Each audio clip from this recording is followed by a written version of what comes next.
રાજ્યમાં 24 કલાકમાં તાપમાન યથાવત રહેશે અને બીજી તરફ કેટલાક વિસ્તારોમાં માવઠાએ ચિંતા વધારી। રાજ્યમાં આગામી 7 દિવસ વાતાવરણ સૂકું રહેશે। હવામાન વિભાગે ઠંડીને લઈને આગાહી કરી। આગામી 24 કલાક તાપમાન યથાવત રહેશે। 24 કલાક બાદ 2 થી 3 ડિગ્રી તાપમાન ઘટી શકે છે। અમદાવાદનું લઘુત્તમ તાપમાન 19 ડિગ્રી રહેવાની શક્યતા છે, તો ગાંધીનગરનું લઘુત્તમ તાપમાન 18 ડિગ્રી રહેવાની શક્યતા છે। પવનની દિશાને લઈને હવામાન વિભાગે આગાહી કરી છે કે ઉત્તર પૂર્વના પવન ફૂંકાઈ શકે છે। આ તરફ ઉત્તર ગુજરાતના કેટલાક વિસ્તારમાં કમોસમી વરસાદ ખેડૂતો માટે ચિંતાનો વિષય બન્યો છે। ઉત્તર ગુજરાતના સાબરકાંઠા, બનાસકાંઠાના કેટલાક વિસ્તારમાં માવઠું પડ્યું। પાલનપુર, અંબાજી, ખેડબ્રહ્મામાં વરસાદ પડ્યો। છેલ્લા 2 દિવસથી રાજ્યના કેટલાક વિસ્તારોમાં વાદળછાયું વાતાવરણ હતું અને ત્યારે માવઠાના કારણે સાબરકાંઠા અને બનાસકાંઠાના ખેડૂતોની ચિંતા વધી છે। શિયાળામાં ચોમાસા જેવા વાદળો ઘેરાતા બટાકા, રાયડો, ઘઉં સહિતના પાકમાં ભારે નુકસાનની ભીતિ ખેડૂતો સેવી રહ્યા છે। આ તરફ માવઠાના કારણે વરિયાળીના પાકને પણ નુકસાન થઈ શકે છે। અમદાવાદમાં વધુ એક યુવતીએ ત્રીજા માળેથી લગાવી મોતની છલાંગ। અમદાવાદના વાસણ વિસ્તારમાં આવેલી સિદ્ધિવિનાયક આર્કેડના ત્રીજા માળેથી છલાંગ લગાવી યુવતીએ આત્મહત્યા કરી લેતા સમગ્ર વિસ્તારમાં ચકચાર મચી ગઈ। આત્મહત્યા પહેલા યુવતી 5:45 બિલ્ડિંગમાં પ્રવેશ કરે છે, રજિસ્ટરમાં એન્ટ્રી કરે છે। દ્રશ્યો સીસીટીવીમાં પણ કેદ થયા છે। સીસીટીવીમાં સ્પષ્ટપણે જોઈ શકાય છે કે યુવતી બિલ્ડિંગમાં પ્રવેશ કરે છે, ત્યાં હાજર કેટલાક લોકો સાથે વાતચીત પણ કરે છે અને ત્યારબાદ બિલ્ડિંગની અંદરની તરફ જાય છે। થોડા સમય પછી બિલ્ડિંગના ત્રીજા માળેથી છલાંગ લગાવી આત્મહત્યા કરે છે। માનવામાં આવે છે કે અહીં આવેલી ઓફિસમાં યુવતી કામ અર્થે આવી હતી, પરંતુ જે કામ માટે આવી હતી તે ઓફિસ બંધ હતી। ઘટનાની જાણ થતાં પોલીસ કાફલો ઘટના સ્થળે પહોંચ્યો। યુવતી પાસેથી કોઈ સુસાઇડ નોટ નથી મળી। યુવતી કોણ છે, આત્મહત્યા શા માટે કરી, તેનું કારણ હજુ અકબંધ છે। પોલીસે યુવતીની લાશનો કબજો મેળવી પીએમ માટે મોકલી છે। આ તરફ પોલીસ તપાસ કરી રહી છે કે યુવતી કોણ છે, સિદ્ધિવિનાયક આર્કેડમાં શું કામ માટે આવી હતી। યુવતીની ઓળખ થયા બાદ જ પોલીસને આ તમામ સવાલોના જવાબ મળશે। ત્યારે પોલીસે યુવતીની ઓળખ વિધિની કવાયત શરૂ કરી છે। યુવતીની ઓળખ થયા પછી જ આત્મહત્યાને લઈને ખુલાસા થશે। કોડીનારના સુગાડા ગામે એક સાથે 6 સિંહ ગામમાં લટાર મારવા નીકળ્યા। ગીર સોમનાથના ગામડાઓમાં વારંવાર સિંહની લટાર કેમેરામાં કેદ થઈ છે, ત્યારે ફરી એક વખત કોડીનારના સુગાડા ગામે સિંહના ટોળાની લટાર સીસીટીવીમાં કેદ થઈ। મોડી રાત્રે 2 સિંહ અને 4 સિંહ બાળનું ટોળું સુગાડ ગામમાં ઘૂસ્યું હતું। ગામમાં ચડી આવેલા સિંહના ટોળાએ પશુનો શિકાર કરવાનો પ્રયાસ કર્યો, પરંતુ તે નિષ્ફળ રહ્યો। એક સાથે 6 જેટલા સિંહના ટોળાનું ગામમાં પ્રવેશવો ગામમાં ભયનો માહોલ પેદા કરવા જેવું હતું। ગામ લોકોનું કહેવું છે કે વારંવાર સિંહનું ટોળું ગામમાં ધસી આવે છે, પશુઓનું મારણ કરે છે। આ તરફ વન વિભાગ પણ કઈ તકેદારીના પગલાં નથી ભરતું તેવો સ્થાનિકોનો આરોપ છે। તેમનું કહેવું છે કે સિંહના ડરના કારણે રાત્રે ઘરમાંથી બહાર નીકળવું મુશ્કેલ બની જાય છે। વન વિભાગ આ મુદ્દે યોગ્ય કાર્યવાહી કરે તેવી સ્થાનિકોની માંગ છે। રાજ્યમાં સામાજિક તત્વો પર ક્યારે લગામ લાગશે તે એક સળગતો સવાલ। સુરતમાં ફરી એક વખત તસ્કરોએ આતંક મચાવ્યો, જેના કારણે પોલીસના નાઇટ પેટ્રોલિંગ પર સવાલ ઉભા થયા। શહેરના પૂણા વિસ્તારમાં મોડી રાત્રે તસ્કરોએ પાનના ગલ્લાને નિશાન બનાવ્યો। સીસીટીવીમાં સ્પષ્ટપણે જોઈ શકાય છે કે તસ્કરો સૌથી પહેલા પાનના ગલ્લાનું શટર તોડે છે, બાદમાં ગલ્લામાં રહેલ રોકડની ચોરી કરે છે। પાનના ગલ્લામાંથી તસ્કરો 8,000 રોકડ તેમજ સિગારેટ, માવાના સામાનની ચોરી કરીને ફરાર થઈ ગયા। પૂણા ગામ જેવા વિસ્તારમાં ચોરીની ઘટનાથી પોલીસના સબ સલામતના દાવા પોકળ સાબિત થયા છે। આ તરફ પોલીસે પણ સીસીટીવીના આધારે તપાસનો ધમધમાટ શરૂ કર્યો। અરવલ્લીના મોડાસામાં ચેઇન સ્નેચરો બેફામ બન્યા છે। મોડાસામાં ભર બજારમાં બાઇક પર આવેલા ચેઇન સ્નેચરો લૂંટને અંજામ આપીને ફરાર થયા। સીસીટીવીમાં જોઈ શકાય છે કે બાઇક પર દંપતી જઈ રહ્યું છે, જ્યાં બાઇક પર 2 શખ્સો આવે છે અને પાછળ બેઠેલી મહિલાનો દાગીનો ઝૂંટવી બિંદાસ રીતે ફરાર થઈ જાય છે। તસ્કરો મોડાસા શહેરમાં જાણે કે આતંક મચાવી રહ્યા છે। મહિલાના ગળામાંથી 2 સોનાના દોરા, એક 3 તોલાનું મંગળસૂત્ર અને 1 તોલાનું ડોકિયાની લૂંટ કરીને ફરાર થયા છે। આ તરફ સીસીટીવીમાં કેદ થયેલા 2 ચેઇન સ્નેચરોને ઝડપી લેવા પોલીસે કવાયત હાથ ધરી। હિંમતનગર શહેરમાં તેલના ડબ્બા ચોરતી ટોળકીએ આતંક મચાવ્યો। હિંમતનગર શહેરમાં તેલના ડબ્બા ચોર ગેંગ સીસીટીવીમાં કેદ થઈ છે। શહેરના છાપરિયા ચોકડી નજીક વેપારીના ગોડાઉનમાં આ ગેંગ ત્રાટકી। આ ગેંગ દ્વારા અલગ અલગ દિવસે 11 જેટલા તેલના ડબ્બાની ચોરી કરી હોવાનો ખુલાસો થયો છે। ગ્રાહકના સ્વાંગમાં આવતી ગેંગ ડબ્બા ચોરીને ફરાર થઈ જતી। સીસીટીવીમાં સ્પષ્ટપણે જોઈ શકાય છે કે 2 યુવકો અને એક સગીર વેપારીની નજર ચૂકવી તેલના ડબ્બાની ચોરી કરે છે, બાદમાં ત્યાંથી ફરાર થઈ જાય છે। વેપારીને ગોડાઉનમાં ડબ્બા ઓછા થયા હોવાની જાણ થતાં તેણે સીસીટીવી ફૂટેજ ચેક કર્યા, જેમાં ડબ્બાની ચોરીની ઘટના કેદ થઈ. આખરે સમગ્ર ઘટનાની જાણ પોલીસને કરતા જ પોલીસે તપાસનો ધમધમાટ શરૂ કર્યો. પોલીસ તપાસમાં ખુલાસો થયો છે કે આ ગેંગ શહેરમાંથી 50 જેટલા ડબ્બાની ચોરીને અંજામ આપી ચૂકી છે. બંને યુવકો અને સગીર સાથે મળી શાતિરતાથી તેલના ડબ્બાની ચોરી કરતા અને બાદમાં તેને સસ્તા ભાવે વેચી દેતા. પોલીસે ચાંદનગર અને ભાટવાસમાં રહેતા બંને યુવકોની ધરપકડ કરી છે. પોલીસનું માનવું છે કે બંને આરોપીઓની પૂછપરછમાં હજુ પણ મોટા ખુલાસા થઈ શકે છે. શહેરમાં થયેલી અન્ય ચોરીના ભેદ પણ ઉકેલાઈ શકે છે. મહીસાગરમાં નશામાં ચોર નબીરાએ ગમખ્વાર અકસ્માત સર્જ્યો. અકસ્માતના દ્રશ્યો સીસીટીવીમાં કેદ. આ એ જ સીસીટીવી દ્રશ્યો છે જેમાં નશાચોર બનેલ નબીરાઓ બેફામ કાર હંકારે છે. ચોંકાવનારી વાત એ છે કે અકસ્માત સર્જનાર નબીરો ખાનપુર તાલુકાના માળા ગામની પ્રાથમિક શાળામાં શિક્ષક તરીકે ફરજ બજાવે છે. નશામાં છાકટો બનેલો શિક્ષક લીંબડી ચોકડી નજીક બેફામ કાર હંકારે છે. લીંબડી ચોકડી પર એક દુકાનદાર પોતાની દુકાન બંધ કરી બાઇક પર ઘરે જવા નીકળ્યો હતો અને તે સમયે પૂરપાટ સફેદ કલરની કાર આવે છે અને તેને અડફેટે લે છે. બાદમાં કાર પણ દુકાનમાં ઘૂસી જાય છે. અકસ્માતની સમગ્ર ઘટના સીસીટીવીમાં કેદ થઈ. અકસ્માતની જાણ થતાં હાજર લોકો તાત્કાલિક દોડી આવ્યા અને કાર ચાલકને બહાર કાઢી મેથી પાક ચખાડ્યો. ઘટના સમયે શિક્ષક ચિક્કાર દારૂ પીધેલો હતો. શિક્ષકને પણ જાણે કે કોઈ ભાન ન હોય તેવા દ્રશ્યો સર્જાયા. સ્થાનિકોએ કારમાંથી દારૂની બોટલ બહાર કાઢી તેનો વિડીયો બનાવ્યો. તપાસમાં સામે આવ્યું કે શિક્ષકનું નામ સંજય નાયક છે. સ્થાનિકોએ અકસ્માતની જાણ પોલીસને કરતા પોલીસ કાફલો ઘટનાસ્થળે દોડી આવ્યો. નશામાં ચોર શિક્ષકનો કબજો મેળવ્યો. પોલીસે શિક્ષકનું લાયસન્સ કેન્સલ કરવા માટે આરટીઓમાં જાણ કરી છે. હાલ તો પોલીસે શિક્ષકની અટકાયત કરી તેની સામે કાયદેસરની કાર્યવાહી હાથ ધરી છે. સ્થાનિકોનું કહેવું છે કે 1 મહિનામાં હિટ ટેન્ડરની આ બીજી ઘટના છે. ત્યારે વારંવાર આ પ્રકારની ઘટનાઓ બનતા સ્થાનિકોમાં રોષ છે. આરોપી સામે કડક કાર્યવાહીની માંગ પણ કરી રહ્યા છે. પોરબંદરમાં દબાણ સામે તંત્ર એક્શનમાં આવ્યું. વેપારીઓને દબાણ હટાવવા કડક શબ્દોમાં કહેવામાં આવ્યું. 50 લાખની દુકાન છે, કરોડ રૂપિયાની દુકાન છે. કયા વેપારીને કાટલો પકડીને બહાર કાઢ્યા? લારીઓ ને લારી પોરબંદરમાં નહીં રહેવા દઉં, નહીં રહેવા દઉં, નહીં રહેવા દઉં. મારી બદલી નાગાલેન્ડ થાય કે મણિપુર થાય. પોરબંદર શહેરમાં ગેરકાયદેસર દબાણ સામે તંત્રએ તવાઈ શરૂ કરી છે. શહેરમાં તંત્ર અને પોલીસ દ્વારા દબાણ હટાવો ઝુંબેશ શરૂ કરાઈ છે, જેને લઈ વેપારીઓમાં ભારોભાર રોષ છે. મોટી સંખ્યામાં વેપારીઓ પીઆઈને આ મુદ્દે રજૂઆત કરવા પહોંચ્યા, પરંતુ આ તરફ પોલીસે પણ વેપારીઓને સીધો સંદેશ આપ્યો છે કે રસ્તાઓ પર દબાણ નહીં ચલાવી લેવામાં આવે. પોલીસનું કહેવું છે કે શહેરના મુખ્ય બજારમાં દબાણોના કારણે ટ્રાફિક જામ થાય છે, જેના કારણે વાહન ચાલકો સામાન્ય જનતાને ભારે હાલાકી વેઠવી પડે છે. પોલીસે સ્પષ્ટપણે કહ્યું છે કે ટ્રાફિકને અડચણરૂપ થતા તમામ દબાણો દૂર થશે. શહેરના કીર્તિ મંદિર પોલીસ દ્વારા રસ્તા પર અડચણરૂપ સામાન રાખીને વેચતા દુકાનદારો, લારી ધારકો સામે પણ કાર્યવાહી હાથ ધરવામાં આવી છે. 2 દિવસ પહેલા પોલીસે 29 જેટલા કેસ નોંધી કાર્યવાહી કરી. બજારોમાં ટ્રાફિક જામની સમસ્યા રહેતી હોવાથી લોકો ત્રાહિમામ છે, જેને લઈ તંત્ર અને પોલીસ દ્વારા ખાસ દબાણ હટાવો ઝુંબેશ શરૂ કરાઈ છે. વેપારીઓને પણ પોલીસે સ્પષ્ટ ભાષામાં જવાબ આપ્યો છે કે હવે દબાણ ચલાવી નહીં લેવાય. આ તરફ પોલીસની આ પ્રશંસનીય કામગીરીને પણ શહેરીજનો બિરદાવી રહ્યા છે. અમદાવાદના સાબરમતી વિસ્તારમાં કોર્પોરેશન દ્વારા ડિમોલિશનની કામગીરી શરૂ કરવામાં આવી. કોમનવેલ્થ ગેમ્સની યજમાની કરવા માટે હવે અમદાવાદ તૈયાર થઈ ગયું છે. ત્યારે શહેરના મોટેરા વિસ્તારમાં સ્ટેડિયમ આસપાસ તંત્ર દ્વારા રસ્તા ખુલ્લા કરવાની કામગીરી શરૂ કરાઈ છે. સ્ટેડિયમની નજીક પસાર થતા ટીપી રોડ ખુલ્લા કરવામાં આવ્યા અને ડિમોલિશન શરૂ કરાયું. મોટેરા વિસ્તારમાં આવેલા બળદેવનગરમાં વહેલી સવારથી મકાનો તોડવાની કામગીરી શરૂ કરાઈ છે. તંત્ર દ્વારા 24 મીટર ટીપી રસ્તો ખુલ્લો કરવા ડિમોલિશન શરૂ કરાયું છે. સાબરમતી પોલીસના ચુસ્ત બંદોબસ્ત સાથે કોર્પોરેશનના પશ્ચિમ ઝોનના એસ્ટેટ વિભાગ દ્વારા કાર્યવાહી હાથ ધરાઈ. અગાઉ કોર્પોરેશન દ્વારા નોટિસ આપી જગ્યા ખાલી કરવા સૂચના અપાઈ હતી. તેમ છતાં સ્થાનિકો દ્વારા મકાન ખાલી કરવામાં નહોતા આવ્યા અને ત્યારે હવે સવારથી તંત્ર દ્વારા જેસીબી દ્વારા કાર્યવાહી શરૂ કરાઈ છે. તંત્ર દ્વારા હિતાચી મશીન, 2 જેસીબી સહિત મજૂરો દ્વારા દબાણો દૂર કરવા માટે કવાયત હાથ ધરાઈ. સાંજ સુધીમાં તમામ બાંધકામ તોડી જગ્યા પરથી દબાણ હટાવી દેવાશે. 24 મીટર ટીપીમાં 30 જેટલા મકાનો અને કમર્શિયલ બાંધકામ કરાયા હતા, જેને હટાવવાની કામગીરી તંત્રએ શરૂ કરી.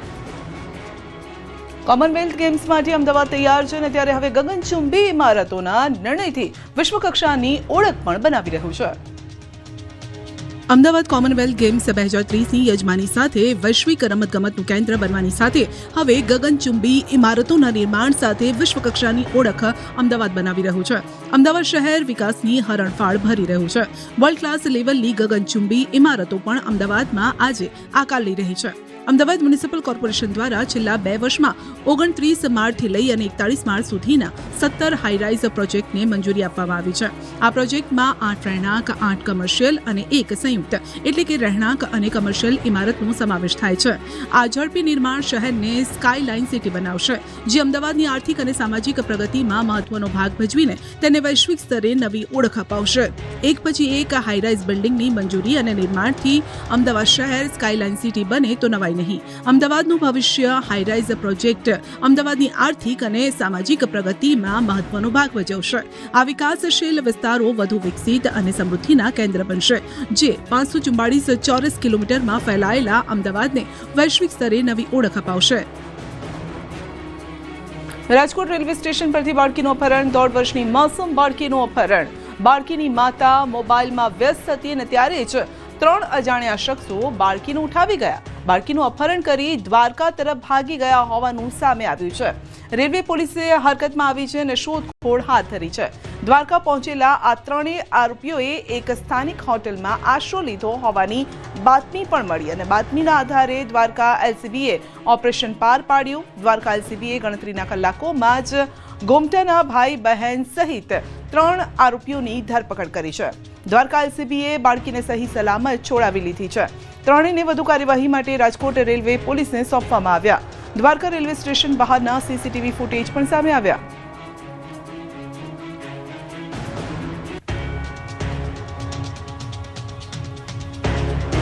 ખેડૂતો માટે સરકારે મહત્વનો નિર્ણય લીધો. કૃષિ રાહત પેકેજની અરજી માટે સમય મર્યાદામાં વધારો. રાજ્યના ખેડૂતો માટે ભૂપેન્દ્ર પટેલ સરકારે મહત્વનો નિર્ણય લીધો છે. કૃષિ રાહત પેકેજની અરજી કરવાની સમય મર્યાદામાં 7 દિવસનો વધારો કર્યો. રાજ્યના કૃષિ મંત્રી જીતુ વાઘાણીએ ટ્વીટ કરીને માહિતી આપી. ખેડૂતો હવે 5 ડિસેમ્બર સુધી કૃષિ રાહત પેકેજ અંતર્ગત સહાય માટે અરજી કરી શકશે. રાહત પેકેજ માટે ખેડૂતો હાલ ઓનલાઈન અરજી કરી રહ્યા છે, પરંતુ ક્યારેક સર્વરના કારણે ખેડૂતોને ઓનલાઈન અરજી કરવામાં મુશ્કેલી પડે છે, જેના કારણે અનેક ખેડૂતો અરજી કરી શક્યા નથી, જેથી અરજીની સમય મર્યાદા વધારવા માટે ખેડૂતોએ માંગ કરી હતી. સરકારે ખેડૂતોની વ્યથાને વાચા આપી સમય મર્યાદામાં વધારો કર્યો છે.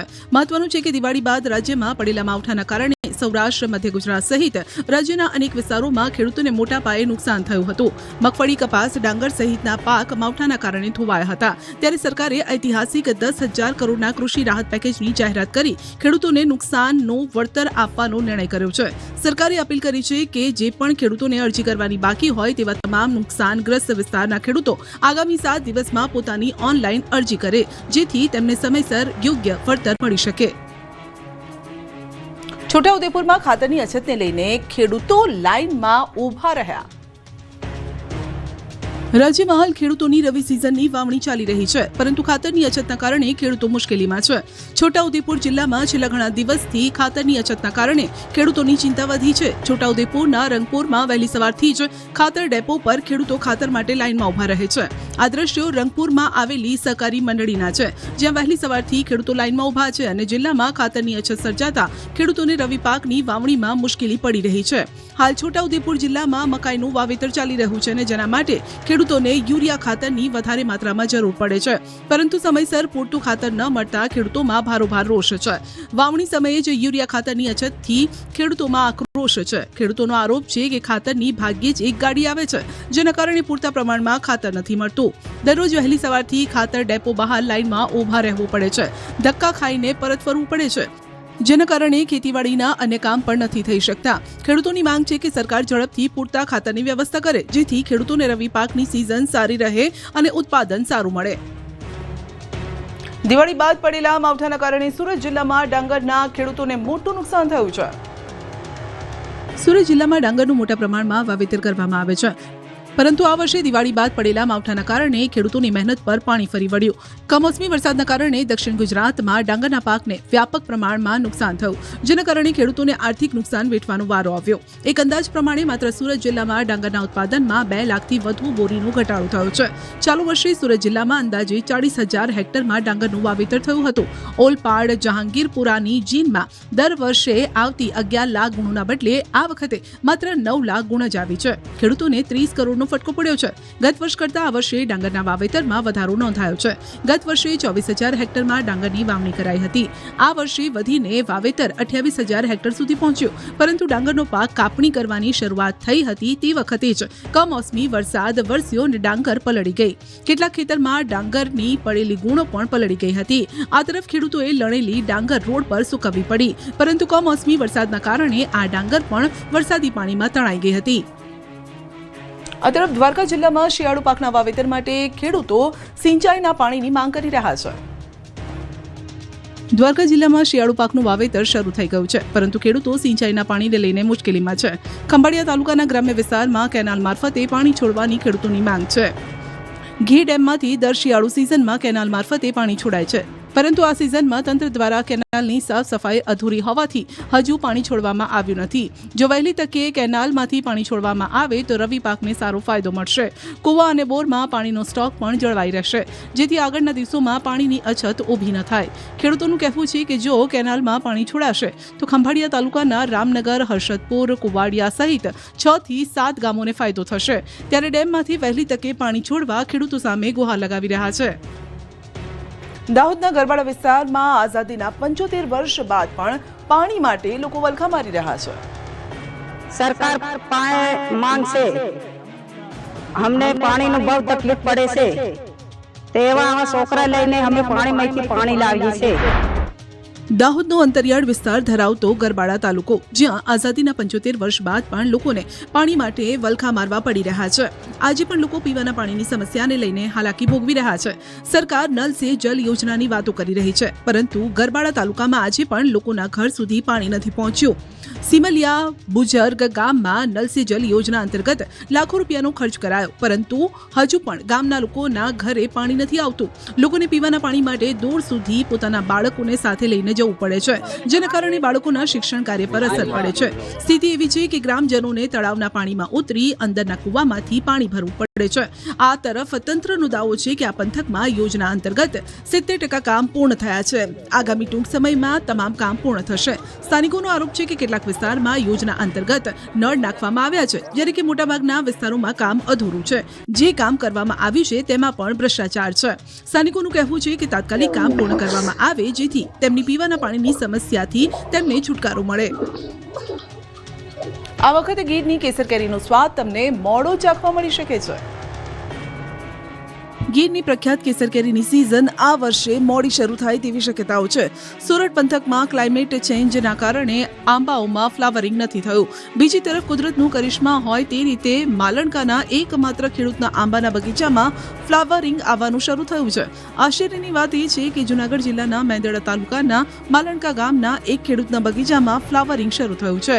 આ વર્ષે જ નહીં, પરંતુ દર વર્ષે ખેડૂત બિપિનભાઈ જાદવના આંબાના બગીચામાં ફ્લાવરિંગ વહેલું શરૂ થાય છે। ખેડૂતના જણાવ્યા અનુસાર આંબાઓમાં દવા કે કંઈ પણ નાખવામાં નથી આવતું। કુદરતી રીતે દર વર્ષે ફ્લાવરિંગ વહેલું થાય છે। સુરત પંથકમાં નવેમ્બર માસના 15 દિવસ બાદ આંબામાં મોર આવવાનું શરૂ થાય છે, એટલે કે ફ્લાવરિંગ શરૂ થઈ ગયું છે। પરંતુ છેલ્લા ઘણા વર્ષોથી ક્લાઇમેટ ચેન્જના કારણે ફ્લાવરિંગ એટલે કે મોર આવવાની શરૂઆત મોડી થાય છે। આ વર્ષે નવેમ્બર માસ વીતવામાં આવ્યો છે, પરંતુ હજુ પણ ક્યાંય આંબાઓમાં ફ્લાવરિંગ નથી દેખાતું, જેને લઈને ખેડૂતોની ચિંતા વધી છે। બીજી તરફ કૃષિ યુનિવર્સિટીના બગીચાઓમાં પણ આવેલા આંબાઓમાં ફ્લાવરિંગ નથી આવ્યું। બનાસકાંઠાના દાંતા તાલુકામાં મનરેગા ભ્રષ્ટાચાર થયો હોવાની મોટા પાયે ફરિયાદ ઉઠી છે। બનાસકાંઠાના દાંતા તાલુકાના અંતરિયાળ વિસ્તારમાં મનરેગા યોજનામાં કેટલાક ગામોમાં ભ્રષ્ટાચાર થયો હોવાની ફરિયાદ સામે આવી છે।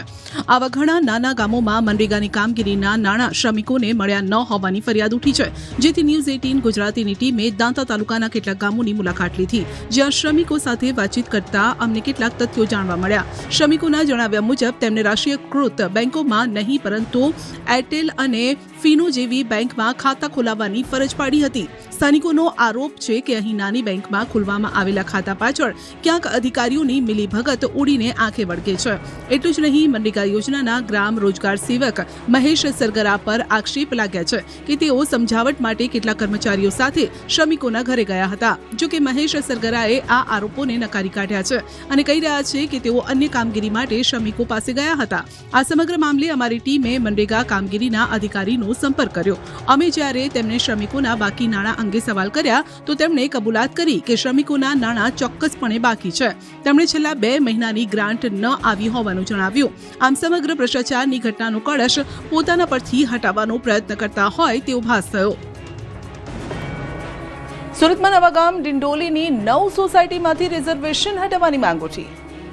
સત્તાના નશામાં મદમસ્ત અધિકારીઓ સત્તાધીશો કોઈને પણ ગણકારતા નથી, કોઈને પણ મળતા નથી, રજૂઆત સાંભળતા નથી.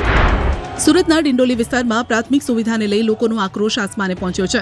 ડિંડોલી વિસ્તારમાં આવેલી 9 જેટલી સોસાયટીમાં રિઝર્વેશન હટાવવા લોકોએ માંગ કરી, જેને લઈ પાલિકાની મુખ્ય કચેરીએ અસરગ્રસ્ત લોકોએ મોરચો માંડ્યો. તમામ લોકો કચેરીએ રજૂઆત કરવા પહોંચ્યા, પરંતુ કોઈએ ન સાંભળતા રોષે ભરાયા. સ્થાનિકોનો આરોપ છે કે છેલ્લા 25 વર્ષથી પરપ્રાંતીય લોકો અહીં વસવાટ કરે છે. ડિંડોલી વિસ્તારમાં આવા 2000થી વધુ પરિવારો વસવાટ કરે છે. તેઓ ગ્રામ પંચાયતમાં પણ વર્ષોથી ટેક્સ ભરે છે અને હવે પાલિકામાં પણ નિયમિત ટેક્સ ભરે છે. તેમનો આરોપ છે કે તંત્ર દ્વારા ટેક્સ તો સમયસર વસૂલાય છે, પરંતુ આ વિસ્તારમાં સુવિધાના નામે મીંડું છે.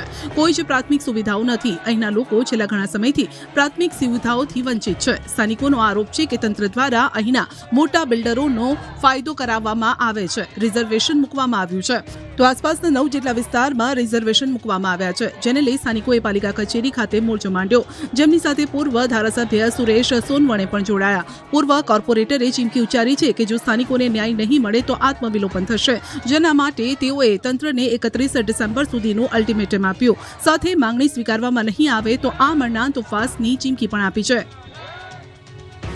ઈડરમાંથી એસઓજીએ રહેણાંક મકાનમાંથી નકલી દૂધની ફેક્ટરીનો પર્દાફાશ કર્યો.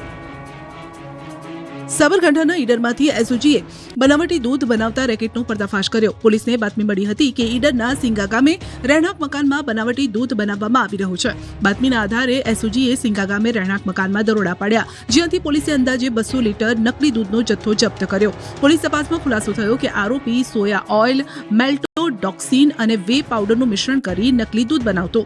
છેલ્લા ઘણા સમયથી અહીં નકલી દૂધનું વેચાણ થતું. પોલીસે નકલી દૂધ બનાવનાર આરોપી સુનિલ શર્મા નામના વ્યક્તિની ધરપકડ કરી છે. સાથે જ દૂધના સેમ્પલ લેબોરેટરીમાં મોકલી આપ્યા છે. હાલ પોલીસે આરોપી સામે ગુનો નોંધી કાર્યવાહી હાથ ધરી. સુરતમાં એકતરફી પ્રેમમાં શિક્ષકે પૂર્વ વિદ્યાર્થીનીને બદનામ કરવાનો પ્રયાસ કર્યો. પોલીસ તપાસમાં સામે આવ્યું છે કે ટ્યુશન ક્લાસીસના શિક્ષકે વિદ્યાર્થીના નામે 2 ખોટા ઇન્સ્ટા એકાઉન્ટ બનાવી તેમાં ફોટો અપલોડ કર્યા હતા. એટલું જ નહીં, વિદ્યાર્થીનીને પરેશાન કરવા માટે વોટ્સએપ મારફતે વર્ચ્યુઅલ નંબરથી અંગત મેસેજ પણ કર્યા. વોટ્સએપ ગ્રુપમાં વિદ્યાર્થીનીના પરિવારના સભ્યો અને સંબંધીઓને પણ એડ કર્યા. આ વોટ્સએપ ગ્રુપમાં વિદ્યાર્થીનીની મોર્ફ કરેલ અશ્લીલ ફોટો અને કન્ટેન્ટ અપલોડ કર્યું. સમગ્ર ઘટનાની સાયબર ક્રાઇમમાં ફરિયાદ નોંધાતા પોલીસે તપાસનો ધમધમાટ શરૂ કર્યો. પોલીસે ગણતરીના દિવસોમાં આરોપી શિક્ષકને દબોચી લઈ જેલના સળિયા પાછળ ધકેલી દીધો છે. વિદ્યાર્થીનીએ 2021માં ધોરણ 12 સુધીનો અભ્યાસ પૂર્ણ કર્યો અને હાલમાં તે જ્વેલર્સ કંપનીમાં નોકરી કરે છે. અભ્યાસ પૂર્ણ કર્યા બાદ વિદ્યાર્થીનીના એકતરફી પ્રેમમાં રહેલા શિક્ષકે સોશિયલ મીડિયા પર તેને બદનામ કરવા માટે કાવતરું રચ્યું. સાયબર ક્રાઇમ, હેરાનગતિ, ફેક આઈડી બનાવવી, મોર્ફ કરેલા અશ્લીલ ફોટો વાયરલ કરવા જેવા ગંભીર કલમો હેઠળ ગુનો નોંધીને કાર્યવાહી હાથ ધરાઈ છે.